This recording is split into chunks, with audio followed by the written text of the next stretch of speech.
Morning children's. आज हमने या बच्चों आज हमने क्या पढ़ना है? इंट्रोडक्शन टू कंप्यूटर पढ़ने वाले हैं आज हम लोग। ठीक है जी। अब सबसे पहले हमें समझना है कंप्यूटर क्या है। अब कंप्यूटर यहाँ पे तो कंप्यूटर एक टर्म है। ठीक है, ये टर्म कहाँ से आई? ये टर्म आई है लैटिन लैंग्वेज से। कहाँ से आई है?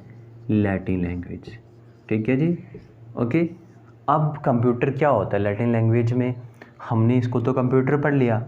अब ये कंप्यूटर होता है क्या बच्चे? एक स्मार्ट मशीन होती है। क्या होती है?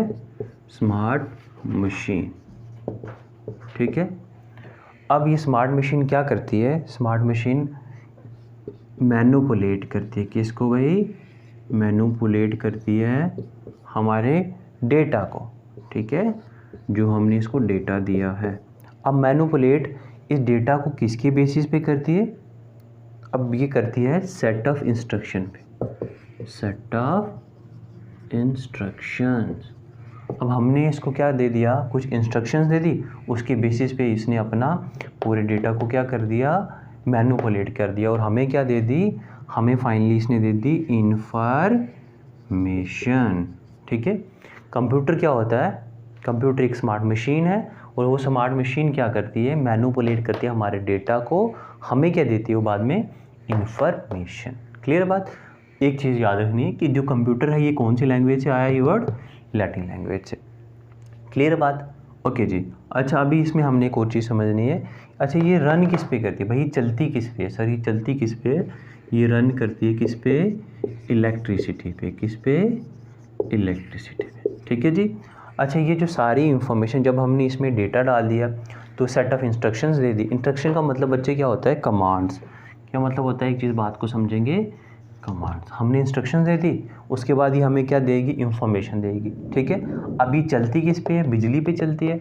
तो जाहिर सी बात है जो ये हमें इंफॉर्मेशन बाद में देने वाली है वो किस पे देगी भाई? मॉनिटर पे देगी। किस पे देगी? मॉनिटर पे, जिसको हम दूसरी भाषा में क्या बोलेंगे? डिस्प्ले। डिस्प्ले मतलब दिखाना। किस पे दिखाती है वो? जैसे हमने समझा ना, जैसे हमारा टीवी होता है। टीवी, हमारे टीवी की एक डिस्प्ले होती है, मोबाइल की डिस्प्ले होती है, जिस पे हमें कोई भी चीज़ दिखाई देती है, उसको क्या बोलते हैं? डिस्प्ले। तो ये हमें हमारे कंप्यूटर की एक डिस्प्ले होती है जिस पे ये हमारे फाइनली हमें क्या दिखाते हैं? इंफॉर्मेशन दिखाते हैं। ठीक, एक बार मैं फिर से रिवाइज कर देता हूँ कि कंप्यूटर क्या होता है। कंप्यूटर एक मशीन होती है भाई, स्मार्ट मशीन होती है जो क्या करती है? मैनिपुलेट करती है हमारे डेटा को। किस बेस पे मैनिपुलेट करती है? जैसे ही हमने उसको इंस्ट्रक्शन दी होंगी उस हिसाब से। ठीक है जी। और हमें क्या देती है वो? फाइनली इंफॉर्मेशन देती है। हमें क्या देती है? इंफॉर्मेशन देती है। ये चलती किस पे है? ये चलती है ये इलेक्ट्रिसिटी पे चलती है। और जो हमें डेटा शो करती है, जो हमें इंफॉर्मेशन शो करती है, वो करती है किस पे? मॉनिटर पे। क्लियर है बात? ठीक है जी, ओके। अगली चीज़ हम इसकी पढ़ेंगे अभी। तो यहाँ तक हमें बात समझ में आ रही है क्या क्या काम करती है। अभी हम समझेंगे कि इसकी एबिलिटी क्या क्या है। ठीक है, ये क्या क्या काम कर सकती है, ये मशीन क्या क्या काम करती है। ठीक है, ये मशीन क्या कर सकती है? सबसे पहले ये हम ईमेल सेंड कर सकते हैं। ठीक है जी, यानी फास्ट मैसेजेस सेंड कर सकते हैं। जो पहले हम लोग लेटर्स भेजते थे ना, अब हम लेटर्स नहीं भेजेंगे, अब हम ईमेल्स भेजेंगे। तो ये हमें ये ईमेल्स कर सकती है। और क्या कर सकती है? इसकी एबिलिटी क्या है? ये डेटा को स्टोर करती है। ठीक है जी, ये डेटा को क्या करेगी? स्टोर। मतलब फॉर एग्जांपल जो इन्फॉर्मेशन इसने हमें दी थी हम उसको सेव कर सकते हैं। ओके, ईमेल सेंड करती है, स्टोर कर सकती है, क्रिएट कर सकती है कोई नई चीज़, टेक्स्ट कर सकती है ये। ओके, ये सारी चीज़ें हम इसमें कर सकते हैं। और मतलब और बहुत सारी, इसमें हम लोग कैलकुलेशन कर सकते हैं। ठीक है जी, हम इसमें कैलकुलेशन कर सकते हैं, हम इसमें रीजनिंग कर सकते हैं। ठीक है, हम इसमें इंटरनेट को यूज़ कर सकते हैं। ठीक, हम इसमें सोशल मीडिया को चला सकते हैं। ओके, तो ये सारी चीज़ें जो हम, ये इसकी एबिलिटी है काम करने की। क्लियर बात? ओके, इसकी एबिलिटी है काम करने की। पढ़ेंगे इसके फंक्शंस। ठीक है भाई, फंक्शंस। फंक्शन से मतलब हम समझेंगे, अच्छा हमने तो ये समझ लिया, अब हम समझेंगे कि कंप्यूटर काम कैसे करता है। अब एक इलेक्ट्रिक मशीन है जिस पे हमने प्लग एंड प्ले कर दिया, बिजली में लगा दी, इसकी स्विच और ये काम कर देगी। अरे नहीं, कुछ करना पड़ेगा लल्ला। तो वो क्या काम करना पड़ेगा वही हम जानते हैं। ठीक है, अब इसमें ना 3 स्टेप्स होते हैं। सबसे पहले एक स्टेप होता है इनपुट। ठीक है जी, अब कोई भी इंफॉर्मेशन, कोई भी डेटा जो हमने कंप्यूटर को दिया, फॉर एग्जांपल से मैं समझाता हूँ आपको। आप लोगों के पास कंप्यूटर मोबाइल होगा, हर बंदे के पास मोबाइल है। वो क्या करेगा? उसमें एक जस्ट नंबर टाइप करेगा। वो जो नंबर वो टाइप कर रहा है वो क्या है, इनपुट। वो नंबर क्या है, वो चीज़ क्या है, इनपुट। ठीक है जी। अब नंबर टाइप कर लिया, फॉर एग्जांपल वो नंबर उसने पहले से गैलरी में सेव करके रखा होता, अपनी फ़ोन बुक में सेव करा हो उसने।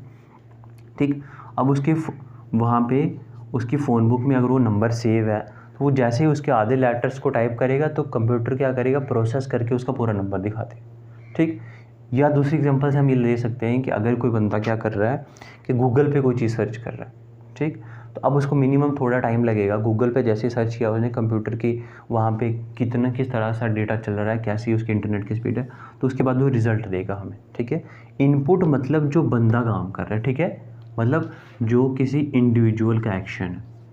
ओके, कंप्यूटर पे किसी इंडिविजुअल का एक्शन, ठीक, जो हमने उसको कमांड्स देनी है, जो हमारी कमांड्स हैं उसके बेसिस पे, वो क्या हो गया हमारा इनपुट। अब इनपुट के बाद वो क्या करेगा, प्रोसेस करेगा। ठीक है जी, प्रोसेस कौन करेगा, प्रोसेस कंप्यूटर करेगा। कौन करेगा, कंप्यूटर। कंप्यूटर का ब्रेन यानी CPU। क्लियर है बात। अब कंप्यूटर का ब्रेन क्या करने वाला, प्रोसेस करेगा इस काम को। जो इन्फॉर्मेशन, जो डेटा हमने दिया था उसको, जो डेटा हमने दिया उस डेटा को वो क्या करेगा, प्रोसेस करना शुरू कर देगा। अब डेटा को प्रोसेस कर रहा है, प्रोसेस करने के बाद उसने हमें क्या दिखाना है, आउटपुट। आउटपुट मतलब अब उसने क्या काम करके दिखाया, वो जो आउटपुट दिखाएगा वो हमें कहाँ दिखाने वाला है। आउटपुट का मतलब अब वो डेटा क्या बन चुका है हमारे लिए, इंफॉर्मेशन। क्लियर बात। वो हमें दिखाएगा किस पे, डिस्प्ले पे। किस पे दिखाने वाला अभी, डिस्प्ले पे। क्लियर बात। ओके, क्या था, हमने क्या पढ़ा इसके फंक्शंस में। सबसे पहले क्या चीज़ होती है, एक इनपुट होता है। इनपुट मतलब वो जो इंडिविजुअल काम करेगा, किसी भी इंसान ने कंप्यूटर के ऊपर जो काम किया, that's called the input. Input यानी कमांड्स। कमांड्स यानी जो डेटा हमने कंप्यूटर को दिया कि अब कंप्यूटर तुम्हारा काम है, तुम ये आगे करके दिखाओगे। अब कंप्यूटर क्या करेगा, प्रोसेस करने वाला अपने ब्रेन की हेल्प से, और हमें रिजल्ट करके दिखाएगा। रिजल्ट में जो हमें देखा वो इन्फॉर्मेशन देगा। वो इन्फॉर्मेशन कहाँ पे दिखाएगा, डिस्प्ले पे दिखाने वाला है।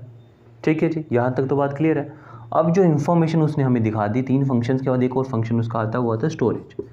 क्या आता है जी, स्टोरेज। ठीक है, अब इस सारी इन्फॉर्मेशन को वो क्या कर लेगा भाई, स्टोर कर लेगा। फ्यूचर के लिए भी तो रखनी है, तो वो क्या करेगा, इसको स्टोर कर लेगा। ठीक है जी, मतलब सेव कर लेगा डॉक्यूमेंट्स को। ठीक है, संभाल के रख लेगा। क्या कर लेगा, संभाल के रखेगा। ठीक है जी, संभाल के रख लेगा। ठीक, अभी इसके फंक्शंस क्लियर हो गए। Okay, functions. अब हमने नेक्स्ट पढ़ना इसके फीचर्स। फीचर्स तो पढ़ लिए थे, अब हम इसके पढ़ेंगे फंक्शंस। क्या पढ़ने वाले भी, फीचर्स, फंक्शंस, कुछ भी बोलो इसको। ठीक है जी, फंक्शंस। ठीक है, अच्छा, रीज़न ये आता है कि अब हम, मेरे को ये बताओ, अब क्वेश्चन ये आता है कि जब हम सारे काम खुद कर सकते हैं तो हम कंप्यूटर को क्यों यूज़ करें। जब हम कैलकुलेशन हम कॉपी पे कर सकते हैं, पेन से कर सकते हैं, पेंसिल से कर सकते हैं, तो हमें क्या ज़रूरत है कैलकुलेटर को यूज़ करने की, कंप्यूटर को यूज़ करने की। जब हम क्या कर सकते हैं कि लेटर किसी को भेज सकते हैं तो हमें ईमेल करने की क्या ज़रूरत है। ठीक है, जब हम किसी से बात कर सकते हैं खुद ही, तो हमें उसको कॉल करने की क्या ज़रूरत है। तो ये सारी चीज़ें इंपॉर्टेंट दिमाग में आती हैं। तो भाई सबसे पहली बात है कि ये तो कंप्यूटर तो बहुत ही फास्ट काम करता है। जब तक आपकी कैलकुलेशन होती है उससे 10 गुना ज़्यादा तो ये काम कर चुका होगा। ठीक है, तो मतलब इसका एक मेन फीचर क्या था, स्पीड, यानी ये फास्ट में काम करता है। ओके, अगर आप लोग खुद कैलकुलेशन करोगे, ठीक है जी, अगर आप लोग खुद कैलकुलेशन कर रहे हो तो उस कैलकुलेशन में गलती हो सकती है। ठीक है, फॉर एग्जांपल आपने कोई मल्टीप्लाई का ज़्यादा बड़ा आपके पास नंबर थे और आप उसको मल्टीप्लाई कर रहे थे, आपने गलत कर दिया, बट यहाँ पे गलत आने का कोई चांस ही नहीं है, तो यहाँ पे एक्यूरेसी होगी। ठीक है, अगर आपने क्या किया है, अगर आपका जो इन्फॉर्मेशन, जो आपने डेटा उसको सही दिया है, उसके हिसाब से यहाँ पे क्या होने वाला है, एक्यूरेसी होने वाला है। तभी तो हम कंप्यूटर को यूज़ कर रहे हैं। भाई इसकी स्पीड तेज़ है, हमसे ज़्यादा इसकी स्पीड है। ठीक है, ये तेज़ी से काम कर सकता है, एक्यूरेसी खतरनाक है इसकी। ठीक है, तीसरी चीज़ क्या हो सकती है इसकी, भाई तीसरी चीज़ ये हो सकता है हमसे वो चीज़ गुम जाए बाद में। ठीक है, फॉर एग्जाम्पल हमने पेज पे कैलकुलेशन करी है, गुम गई, बट इसकी स्टोरेज खतरनाक है। ठीक है, तो हम फ्यूचर के लिए इसको सेव कर सकते हैं, तो ये स्टोर कर सकते हैं हमें। ठीक है जी, स्टोरेज भी इसका फीचर है, इसीलिए तो हम लोग कंप्यूटर को यूज़ कर रहे हैं। ठीक है, अच्छा, और क्या कर सकते हैं भाई, ये वर्सटिलिटी, मतलब हम एक काम करने के बाद थक सकते हैं, हम एक काम करने के बाद थक सकते हैं, बट इस बंदे को तुम जितना मर्जी काम करवा लो थकेगा ही नहीं कभी भी। ठीक है, जो मर्जी काम, मतलब अभी तुम टेक्स्ट कर रहे थे तो टेक्स्ट किया, थोड़ी देर बाद ईमेल करना शुरू कर दो। ठीक है। फिर हटा के कुछ और सोशल मीडिया पे चल जाओ, फिर यूट्यूब देखो, फिर माइक्रोसॉफ्ट को ओपन कर लो, पावर पॉइंट को ओपन कर लो, फोटोशॉप को ओपन कर लो, जो मर्जी, जब तक तुम्हारी लाइट है, जब तक इसमें जान है, ये काम करता रहेगा। तो थकने वाला तो है नहीं ये, तो इसीलिए हम इसको यूज़ कर सकते हैं। बंदा थक जाएगा, बोले नहीं नहीं बस और नहीं होता मुझसे, बट ये नहीं थकने वाला, तो ये खुले खुले से काम करेगा, मज़े मज़े से काम करेगा। ठीक है जी, ओके। अगली चीज़ हमारी आ जाती है क्या, अच्छा हमने कहीं पेज पे नोट किया, कोई भी काम किया, चांसेस हैं वो किसी को दिख जाएगा। ठीक है, बहुत ज़्यादा चांसेस है ना, कोई हमारे घर में घुसेगा तो हमारी अलमीरा में से फाइल निकाल दी, उसने देख लिया। बट कंप्यूटर का क्या है कि इसमें सिक्रेसी बड़ी तगड़ी है। हम क्या कर सकते हैं, एक पासवर्ड क्रिएट कर देंगे, लॉगिन पासवर्ड। अब चाहे जो मर्जी चोर का दादा भी आ जाएगा, जब तक वो हैकर नहीं होगा तब तक वो इसको खोल के हमारी सिक्रेसी नहीं ले सकते। ठीक है, क्लियर। तो सिक्रेसी के लिए हम इसको यूज़ कर रहे हैं। ओके, अगली चीज़ क्या बात थी इसकी कि रिलायबिलिटी, ये रिलायबल है भाई ये। ठीक है, अगर आपका इनपुट ठीक होगा, अगर आपने जो इनपुट फॉर एग्जांपल अगर आपने 2+2 का इसको साइन दे दिया, इनपुट दे दिया, तो उसका रिज़ल्ट 4 ही आना है, उसका रिज़ल्ट 4 ही आना है। इसी तरह से आपकी कोई बड़ी नंबर होगा तो उसका रिज़ल्ट भी 4, मतलब 4 नहीं आना, मतलब वही आना है जो आपने इसको नंबर दिया होगा। रिलायबल बहुत तगड़ा है ये, गलती करने का कोई चांस नहीं है इसमें। ठीक है जी, ओके। अब ये सारे इसके थे फीचर्स जिसकी वजह से हम कंप्यूटर को यूज़ कर रहे थे। ठीक है, अब हम अगर एक बार फिर से मैं रिवाइज़ करूँ तो हमने रिवीजन में क्या क्या पढ़ा, इसमें हमने कंप्यूटर का मीनिंग पढ़ा था कि कंप्यूटर क्या है, एक स्मार्ट मशीन है जो इलेक्ट्रिसिटी पे काम करती है। वो क्या करती है, हमारे डेटा को प्रोसेस करके इन्फॉर्मेशन में कन्वर्ट कर देती है। ठीक है जी, मीनिंग पढ़ा था। उसके बाद हमने इसका प्रोसेस पढ़ा था, भाई किस किस तरीके से किस किस फीचर्स के हिसाब से काम करता है। तो हमने इसमें पढ़ा था कि एक इनपुट होता है, फिर वो प्रोसेस करता है, फिर हमें वो आउटपुट देता है, और फाइनली हम उस सारे आउटपुट को स्टोर कर सकते हैं। ठीक है जी, प्रोसेस के बाद हमने फीचर्स पढ़े। अरे यार, हम फीचर्स में ये पढ़ा हमने कि हम इसको यूज़ क्यों करने वाले हैं, क्या रीज़न है हम इसको यूज़ कर रहे हैं। तो रीज़न क्या था कि एक स्पीड इसका रीज़न था, ठीक, कि बहुत तेज़ी से काम करता है, एक्यूरेसी था। उसके बाद ये स्टोरेज कर सकता है, ये वर्सटिलिटी है इसकी, ये सिक्रेसी हमें प्रोवाइड करता है, और रिलायबल है। तो ये सारे कारण थे। बहुत ज़्यादा और भी हो सकते हैं, बट अभी के लिए हम बेहतर है कि अभी हम ये पढ़ें। ठीक है, बहुत ज़रूरी। ओके, तो अभी के लिए इतना काफ़ी। ठीक है, क्लास ख़त्म।